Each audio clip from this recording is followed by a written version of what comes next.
Hello, hello, hello. Welcome back to the Shamik podcast. I am your host, Monterey Martinez.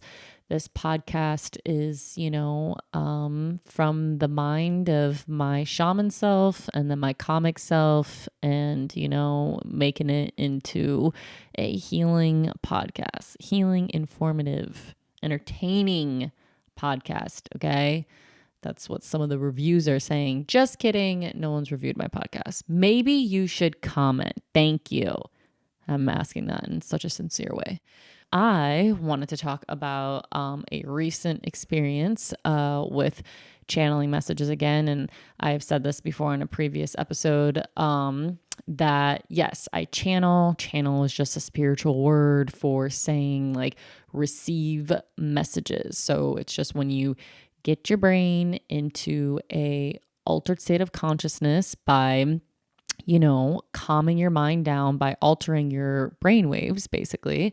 And you can alter your consciousness not just through meditation, obviously through psychedelics, through breath work. And then also you're in an altered state of consciousness when you have a near-death experience, which maybe don't attempt that one. But yeah, you could get meditation, breath work, probably the easiest. Psychedelics are technically the easiest, but it's also emotional and hard and, scary for some people, blah, blah, blah. But I've experienced it basically. Yeah, I had near death. Yeah. Yeah. I've experienced it through all of it. Anyway, so your brain waves are altered, and when your brain waves get altered, you are in different states. And when you're in a different state, you have one state of your mind, beta, which basically keeps you in a state of processing, analyzing, stressing, navigating, just more logic based. And then when you get in, I don't know if it's alpha, theta, or delta, but like one's when you're sleeping, one's sleeping, one's dreaming, and one's, I think alpha is the one that's like where you're consciously like in your subconscious. And anyway, but these different brain waves, like these different states that you're in, your brain operates differently. So in one state, it's like it's working, and then that's beta. And then in another state where it's not working, aka producing so much energy or producing so much direction to the rest of your body and like organs and nerves or whatever to have to make all these commands like we got to do this, we got to do this, we got to do that. But when you're in like meditation, it's almost like a pause on everything. And like once you have like a pause, your brain again, so that's before it can turn into a receptive state. So when your brain is in a receptive state, that's when you can receive information. Again, you can look this up. Nikola Tesla talks about it. One of the fucking smartest men in the goddamn world. So yes, that's all channeling is meditating to get to my brain to a receptive state. And when I'm in a receptive state, you receive information. Where does this information come from? It comes from your higher self, or some people call spirit guides, or some people call it God, whatever. It's, I do believe in spirit guides, and I do believe in my higher self. I do believe in God. I believe in God as in like, like an original source of energy. But speaking of channeling, I channeled, another dead person. So anyway, so sometimes when I channel, people come through, or information comes through, or just like insights, just kind of like just like like fucking poetry, bro. I don't know how to explain it.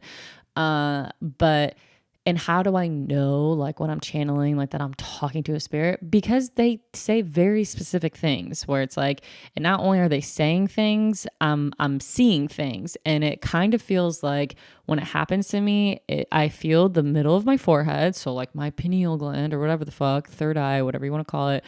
It starts to, I feel like pressure, and it kind of feels like a headache without the pain. I feel a pressure like right in between my eyebrows, third eye, whatever. And then I feel the pressure, and then I start to like see images, and it's kind of like fast. And so I'm like, whoa, whoa, whoa, calm down.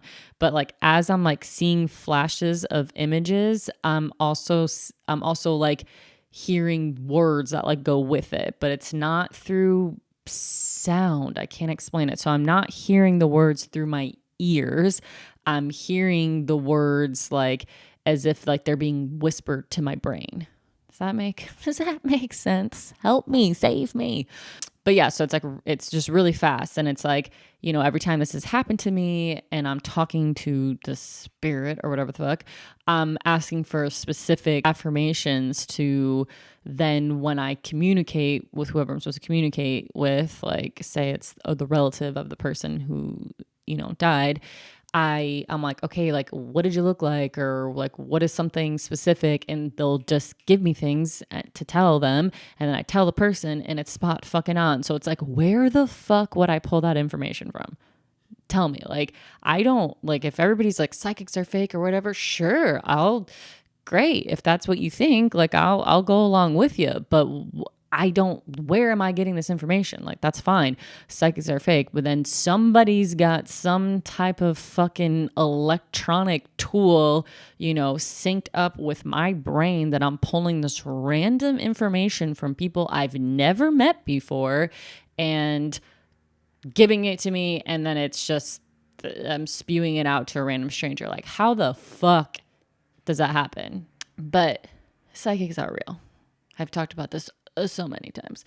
So go back to the last episode, and the one before that and the one before that, and you'll hear why they're real, because there's a tangent of me explaining the science behind psychics and how it's really not that hard of a concept to grasp if you are someone who understands a little bit of fucking physics. So I was in a deep meditation the other day, and I posted this on my Instagram, and I said that I dreamt about it because I thought that made me sound less crazy. Because even though like obviously on the podcast I talk about channeling or whatever, but like on my Instagram I'm not as comfortable because a lot of the people who follow me are my fellow peers, like AKA fellow comics. And, I'm not always as comfortable being like, I'm fucking psychic. They'll be like, dude, Monterey's on crack. You know what I mean? But, and I don't know, maybe they're not like that. Maybe that's just, a fear of mine.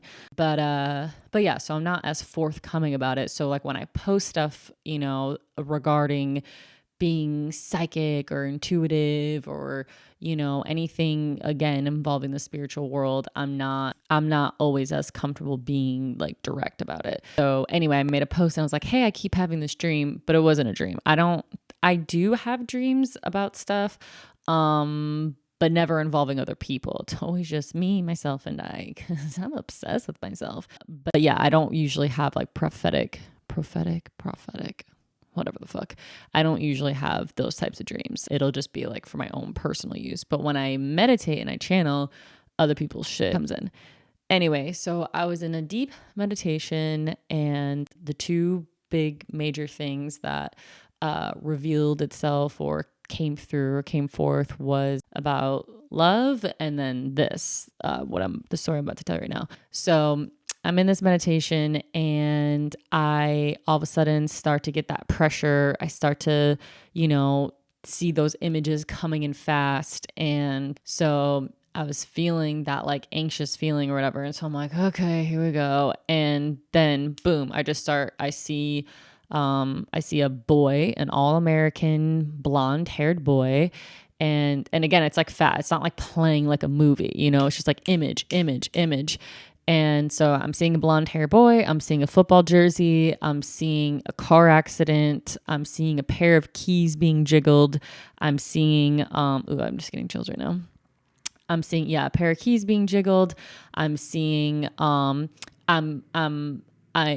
thought I saw March 13th, but I'm seeing like May or March. I'm seeing the M like 13th or whatever. And so I'm like, okay, March 13th. Okay. High school all-American, like blonde hair boy, like football player, car crash, a car keys. I'm seeing a bunch of sports. I'm seeing a bedroom with like pictures or like posters like hung up. And I don't know if I was seeing a red comforter or like a red comforter. And I'm seeing a black boot. And so I'm like, I don't know, whatever. So I write all that down like in my phone immediately because I was like, oh, like it just like was coming so fast. And I remember like when the information was coming, I was like, bro, slow down. Like this is like too much. And, the message is telling me like, I knew a girlfriend. I was positive. And again, I wrote all this down. So I have fucking evidence. But it was like, I could tell it was a girlfriend energy, but I was like, maybe it's a sister. But also, like, I felt such sadness, like, so fucking sad. And I knew that this, obviously, anyone dying is tragic and anyone dying young is extremely, painful. And I could just tell that there was like a lot of like people involved and like a lot of, residue of hurt and pain and guilt and sadness was just like I could just see the cloud over so many people's like lives like regarding this like situation. And I was like, oh my God, like this is like so intense. And the spirit or the voice or whatever was just like, I'm seeing the girlfriend and I'm being told like he's saying like I love you, like it's okay, like you can like move on, like you're free. I'll always love you, like you'll always love me. And then I had asked him like, well, why don't you, I know, but I was like, well, why don't you like reincarnate so you can like come down here again or whatever. And, and he like said something like basically about his like parents. He's like, well, and I don't know the math of reincarnation, but it's like, so if he were to come down, then eventually his parents would go up and then like they would like miss each other in like the afterlife or something. So he's like, I'm not going to reincarnate until like my parents come up here at least. Then we can all be together and then we can all reincarnate together like as a pod. Because that's technically when people reincarnate, or I can't say technically, like this is science. I'm like, technically, get your ruler and your calculator out because I'm going to tell you how you can reach this reincarnation through herd of pie. No, but I've read from like multiple sources that, of people who have studied and, interviewed people of like near-death experiences and DMT and blah, blah. But apparently when you die and you incarnate down here, like you are with like a pod of people. So it's like you guys all kind of always come down together so you could help each other's souls develop, like this person might be your brother this lifetime, this one's your boyfriend, this one's your mom, this one's your dad, and like all these souls. And then the next time you guys come back down, this person's now the dad, you're actually the mom now, you know what I mean? It's just like, and we make these contracts like before we come down here, and we our lives basically all impact each other. It's all very synchronistic and like divine. So when you have these tragic deaths like this, it's just like, well, why the fuck would someone choose to die like young? Like that's stupid. Well, when you're in soul form, not saying you don't give a shit about your human life, but you're not like, you're seeing this as like the bigger picture. You're seeing this as a bigger development. So when people die tragically, it's to influence the people around them, like where they're like, oh, this person has to, in this lifetime, they have to learn forgiveness. They have to learn compassion. Like, and I'll explain why forgiveness works in this case specifically, or they have to learn like letting go, or they have to learn resilience, or that, whatever it is. And I know that sounds like just like a coping mechanism, and, if it works, then fuck yeah. But it's actually, it's what I've been shown to be true of, like when I channel or whatever, that, yeah, multiple people in our lives, like, those like genuine connections you have with people, whether it's a best friend or one family member, an ex or a current person, a boss, like, there's people in your life that play a huge, they're very influential and inspirational, motivating, and whether that's through a positive or a negative experience, but it's like, all that shit is like synchronistic. And, it's really a beautiful concept to, perceive the world by. If you're like, everything I do affects someone positively or negatively. And, just to have that awareness on, our actions and how we treat people and how we receive people. I can tell when like someone or spirit or whatever is about to talk to me. Recently, I started to experience like physical anxiety, like where I could like feel it in my chest. I can feel it. It's like chest and stomach and like just, yeah, like I'm like, oof, it's like, it's uncomfortable. And I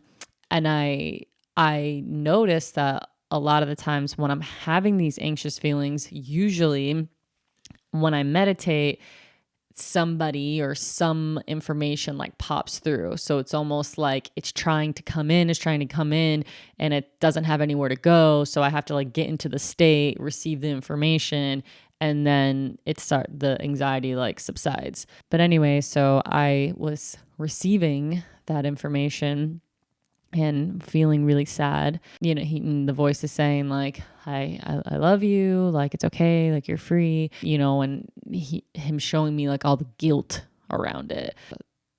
And I'm like, well, who the fuck are you? Like, I don't know your name. I don't know, I don't know who I'm supposed to be giving this message to, because I don't even know who the fuck you are. Like, what the hell? And like, and then like, the voice or the spirit, whatever, was just like very insistent, like, tell them.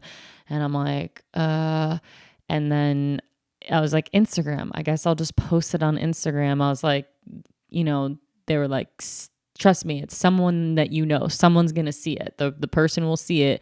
And, all these experiences serve a dual purpose, because for me right now, it's like, all this shit is like, not all the shit, but the channeling is new to me this past like year. And so I'm still like weirded out by it or insecure or like, not trusting that it's like happening to me. I'm like, wait a minute, am I just making this up? Am I just crazy? Like, am I fucking, like I get like, yeah, insecure and self-conscious to share it because I feel like people are going to think I'm crazy, or I get, weirded out by it, like where I'm like, dude, like, is my brain just like fucking broken and like short circuiting and I'm just like fucking Rain Man now, or you know what I mean? Or I just like don't trust that it's right. I'm like, is this right? I don't want to say this just in case it's wrong. And so while this, I'm supposed to be giving this gift to somebody, but I'm also at the same time, this experience is serving me, where it's like getting me to be more confident, getting me to like trust in the process, getting me to understand my gift or whatever. So I know there was a reason why he didn't tell me his name, and there's a reason why I didn't know, who exactly to reach out to, because other times I knew the exact person that they were talking about. Because now I have to post it on Instagram, which is very vulnerable. And I have to answer to it, because if nobody was like, hey, I know exactly who you're talking about, then I would feel like a failure. And the experience is serving both purposes, where it's connecting, someone who lost their life with a loved one or multiple loved ones. And then it's also giving me the courage and the confidence and the affirmation that like, oh no, like all this shit is real. Even though I have had the affirmations like 4 to 5 other times now, each time it still feels, where you're like, wait a minute, okay, what the fuck is really going on, So I posted on my story, and I just like posted like the major, I didn't post like the thing I texted myself because it's a little bit more detailed, and like obviously whoever the person was, I didn't want all of the shit like blasted, even though I guess now I'm talking about it on a pod. Yeah, but I'm not going to tell like who's the person, whatever. So I posted on Instagram. I'm like, hey, I keep having dreams, aka channeled messages, of someone's dead brother or dead boyfriend, a high school car crash, played football, lots of sports stuff. and like a red comforter. I think that's like the only information I posted. And then a friend reached out to me and was like, hey, my brother's best friend died in high school. It was a car crash, and died in high school, car crash. And yeah, lots of sports, like, lots of sports references. And so at first I'm like, okay, but then I'm like, all right, I have the text message of like the stuff I sent, because at this point I'm like, okay, not saying lots of high school. Oh, and he was a football player. And so I'm like, all right, it's a football player, high school, car crash. So 3 of the things line up, but that doesn't mean, it's 3 things that could be coincidental, And so I'm like, all right, like, let me start giving her the other bits of information that I received, like when I channeled, and like, let's see if they start lining up. And so I'm like, does like May or March 13th mean anything? The car accident happened on May 13th. Again, I have the fucking screenshots of all this. So the car accident happened May 13th. And then and then I asked her, I was like, are keys significant at all? Like, like, he was showing me keys. And she's like, yeah, it's very interesting about the keys, because basically what happened was there was a high school party, and it was like one of these high school parties where like the parents were like cool, like with the kids drinking, and they wanted to get more alcohol, and the mother's boyfriend or husband, I'm not sure, it's boyfriend or husband, they wanted to go get more alcohol, and everybody was like, no, you're drunk, like, don't drive. And so everybody kept taking his keys away from him. And then he was like, no, he's like, I'll bring, I'm going to just, well, they're not going to know. Yeah. They're like, I'll bring Chase and I'll bring Alan. And they're like, okay. And Chase hadn't been drinking at all. He was like a really big sports kid. He like had scholarships for like football and hockey. I guess he just like wasn't like a partier or whatever, because when they did the, autopsy, or they did the exams, I don't know what they're called after you die, but you know what I'm saying. I think autopsy. Okay. But when there was no drugs or alcohol in his system whatsoever. He's completely sober, and he was just going basically to like ride with the drunk dad or boyfriend just to like watch over him. And the guy crashed, and both of the young boys died, but the father/boyfriend lived and went to jail. And I'm like, holy shit. Okay, so there's the bomb boyfriend, the boyfriend or whatever, who probably Jesus Christ, I can't even, that just hurts my heart just thinking about it. But it's like, imagine we've all drank and drove. I don't want to say all, because some people are boring. No. But we, most people who consume alcohol have had a couple drinks and drove. And, we're not all proud about, being drunk and driving, but definitely done it. There have been times I refuse to have a drink and drive now, which is like a recent thing, because I did have a premonition that I got a DUI. And so I'll tell that story another time. That's my quote. I'll tell that story another time, because I just have so fucking many. But I won't drink and drive whatsoever. When I was younger, oh my God, I worked in bars, and my job, I used to work at a club. Like, my job was to get drunk. I also used to work another job where I worked as like a geisha. Another story, another time. Don't let me forget. And my job like was to drink. And so, yeah, I've been drunk and I've drove. Not proud of it, but there's mornings that I've woke up. I kind of joke about it, but it's like, yeah, I've woken up to McDonald's wrappers and, have no recollection of that. I was like, I went through a drive-through. I remember one time going through a drive-through drunk, and the guy being like, are you okay? And I'm like, that's a really bad sign if someone at the night shift of McDonald's is being like, hey girl, are you okay? Because I used to work at McDonald's, and I always used to get put into the drive-thru because they're like, you're not happy enough to work the counter. I'm like, that's fine. So I know how miserable those people, I know how miserable I was. So everybody else who works at McDonald's and is dealing with drunk fucking idiots all day, and to be like, hey, are you okay? I was like, you should not be driving right now. And so, yeah, but to imagine drinking and driving and, one of those times being the time that you killed two young boys. And, everybody's going to hate you for the rest of your life.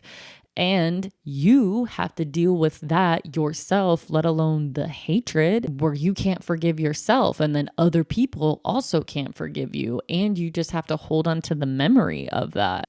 That's so painful. And then also, these boys had families. They had a mom, they had a dad, they had brothers and sisters, they had girlfriends, they had friends.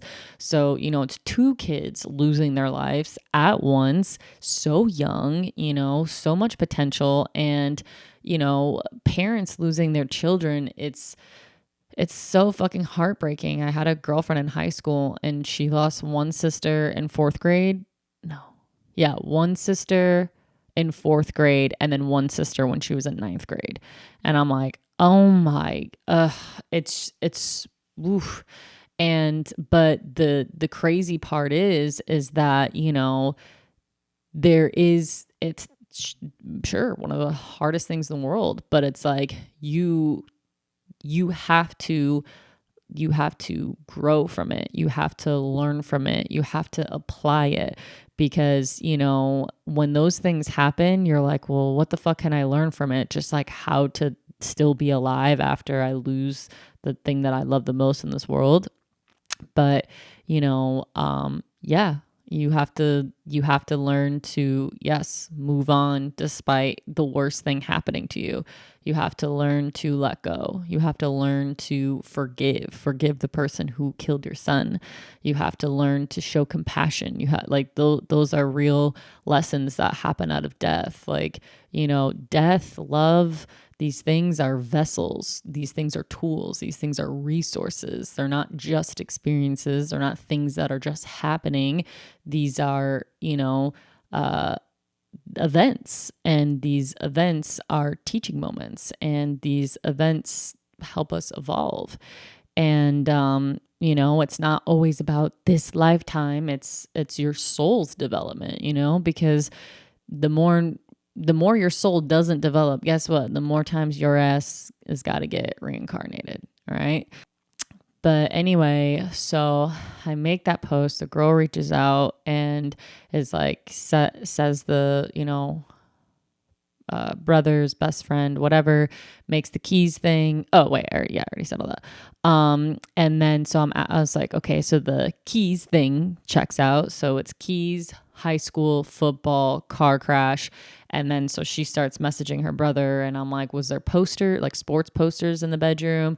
And he's like, yeah, like he was a big sports kid. He had like the scholarship. And then I was like, okay. I was like, and when I asked for like an appearance of like what he looked like, I was like, I saw a blonde, like all-American white boy. And then she sent me a picture and I was like, holy shit. Like this facial structure was like the facial structure like I was seeing like 100%. And so I just tell her, I'm like, hey, just screenshot these messages, send it to your brother, and like, maybe he could pass it along to, a sister and be like, I don't know if this help or what. I don't know how to go about that, but you can't force it either. And so I'm just like, here's that, and then later on that night, I get a DM, and it's from the girlfriend of the boy, Chase, who passed away. And her message is basically saying where she's like, it's very uncanny that that this, information came through to you because she's currently, going to therapy, like working this issue with, this situation like out. And, she said that she had a lot of guilt because apparently, he usually hangs out with her on the weekends, and he asked her to be his girlfriend, but she was like, I'm not ready. But they loved each other. They had like a very like special bond. But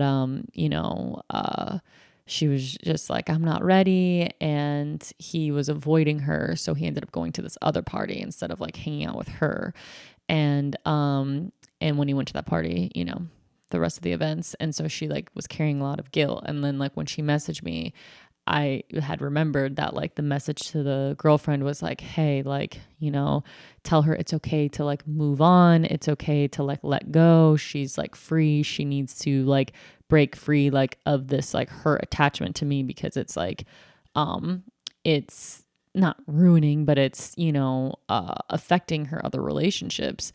And so I just asked her, and I was like, hey, are you engaged or are you getting married? I was like, I just like am sensing that like you have a fear of loss. And so it's like affecting your like ability to commit, or, there's some intimacy issues, and completely obviously understood.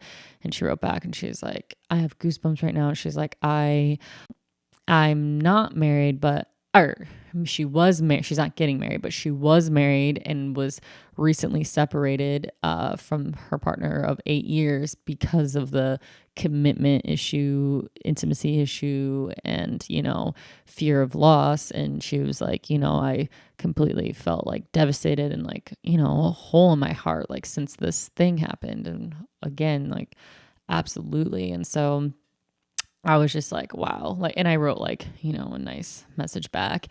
And I was just like, ugh. And like, right, like when all that happened, like I just felt that like tightness in my chest, like, ugh, it just completely like started to just like ease up. And like, even when I was talking to like the other girl, I was like crying because I was like, oh my God, like I could feel that like it was this person that was like coming through. And so I was like, oh, and I can just feel the release from, just people having confirmation, or people having a sense of not closure, because you're always gonna, love this person and, have, these memories and, these like nostalgic moments, when you think about this person, of course, but it's like closure to the pain, closure to the grief, closure to, the chaos that came around it. And so, yeah, it's just really like meaningful and like beautiful just to be like, oh my God. So like me doing like the work on myself, like that's how my ascension process or whatever started, was like me just healing myself, and again, doing it mind, body, soul. And, with that happened, like I received this gift now that, I can't really use for myself most of the time. I mean, I can, but like not about like future stuff, but like I can get insight or like information on people or situations. So it's like, I'm kind of fucking dope now. Just kidding. I've always been dope, but,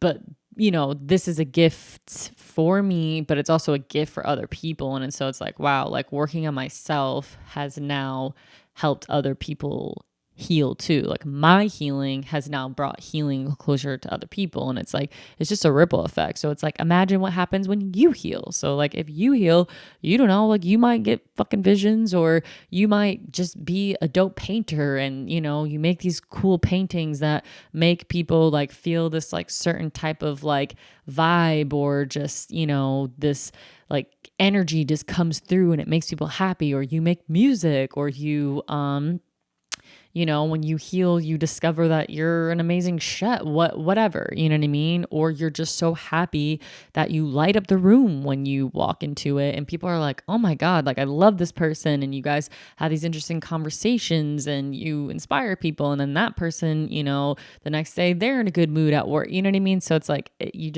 when you heal and you're your optimal self, it influences and it affects so many people, you know what I mean? Whether it's on a spiritual realm, whether it's on a human day-to-day realm, your close people in your life, and yeah, again, that's what I was saying. Like everything serves multiple purposes. And because if you heal, you serve yourself and you serve society, and why wouldn't we want to do that?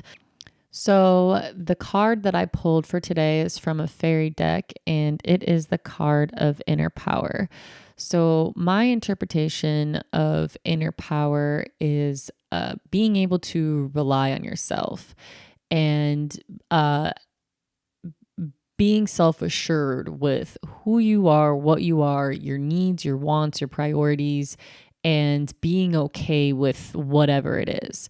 Because I feel like a lot of the times we let our peers, we let society, we let social media, whatever, influence our decisions on our personal agenda, our personal needs, our personal,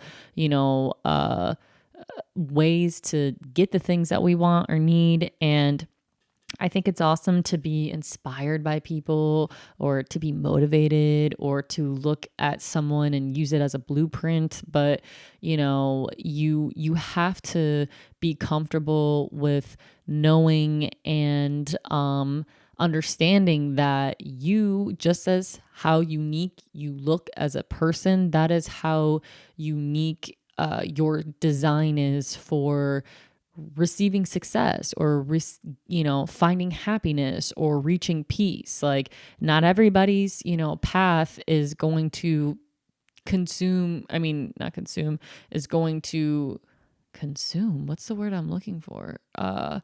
Not everybody's, we all don't have the same ingredients to like make up the, like look at how many recipes there are for chocolate chip fucking cookies. You're like, isn't it just brown sugar, butter, flour? It's like, no, there's so many ways to use the same exact ingredients, just switching up the portions. And then people are adding raisins and fucking almond flour and no butter, coconut, you know what I mean? Like, if it's so different from just like, a treat that we eat, it's like, that's how different the individual is. And so,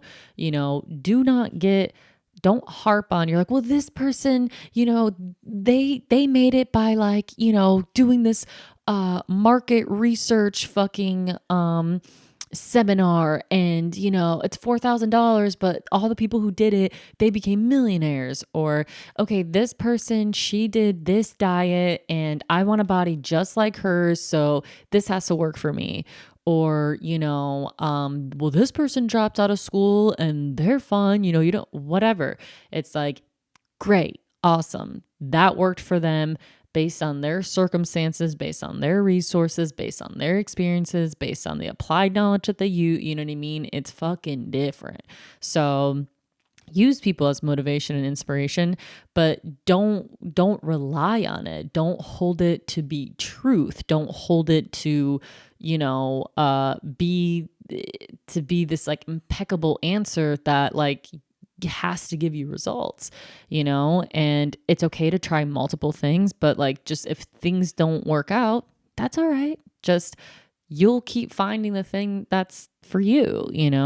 Success or happiness they're like, it's a destination, and there's multiple. You could take the highway, you could take a fucking plane, you could take a helicopter, you take a boat, you take the streets, you take the fucking, the scenic route, whatever. There's so many different ways. You leave at so many different times. Some people are on a road trip. Some people are by themselves. Some people are traveling for months. Some people just get there and that's it. You know what I mean? So it's like, inner power is the self-assuredness. Inner power is the concrete knowing and reliance, and just being like, hey man, like, anybody around you should not be influencing you to falter, or influencing you to give up, or influencing you to just, again, see something as like the only truth and that's it. Inner power is being like, hey, I know this worked or didn't work for someone, but I'm confident, and I am resourceful, and I am a person that just keeps rolling with it. Because if you keep rolling, that means you have momentum and movement forward. And when you have momentum and movement forward, then you have the capability of eventually reaching something, or at least getting to a thing that can help you reach it. You know what I mean? You can't do it if you just keep repeating the same thing and not getting the results you want. So, inner power, man. Trust yourself for yourself. You know what I mean? And just fucking ride out. Be your own ride or die.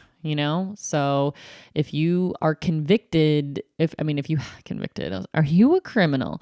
No, but if you have conviction and, you know, that inner knowing that it's like, oh, this is right. And everybody's like, no, this guy's bad. This guy's bad. This guy's bad.